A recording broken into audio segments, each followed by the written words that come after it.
మనం తినే ఆహారం, మన జీవనశైలి ఇవన్నీ మనం అలవర్చుకున్న అలవాట్లు అనుకుంటే పొరపాటే. సుమారు 30 కోట్ల ఏళ్ల క్రితమే భూమిపై ఒక వింత జీవి తన శాకాహార ప్రస్థానాన్ని మొదలుపెట్టింది. కేవలం మొక్కలను, ఆకులను మాత్రమే నమిలి తింటూ బతికున్న టైరనోరోటర్ చరిత్ర వింటే ఎవరైనా ఆశ్చర్యపోవాల్సిందే.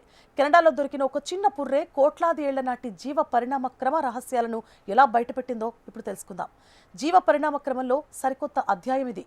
కెనడాలోని నోవా స్కాటియా ప్రావిన్స్లో శాస్త్రవేత్తలు 30.7 కోట్ల ఏళ్ల నాటి ఒక అరుదైన పురాతన జీవి పుర్రను కనుగొన్నారు.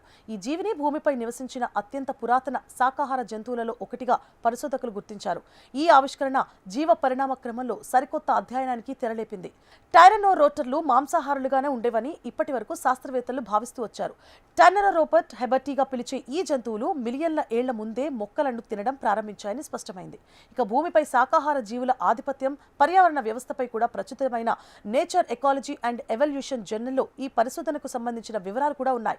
పీచు పదార్థం ఎక్కువగా ఉండే మొక్కలను ఆహారంగా తీసుకునేందుకు వీలుగా శరీర నిర్మాణాన్ని మార్చుకున్న వెన్నెముక కలిగిన భూచర జీవిగా టైరనోరోటర్ గుర్తింపు పొందింది.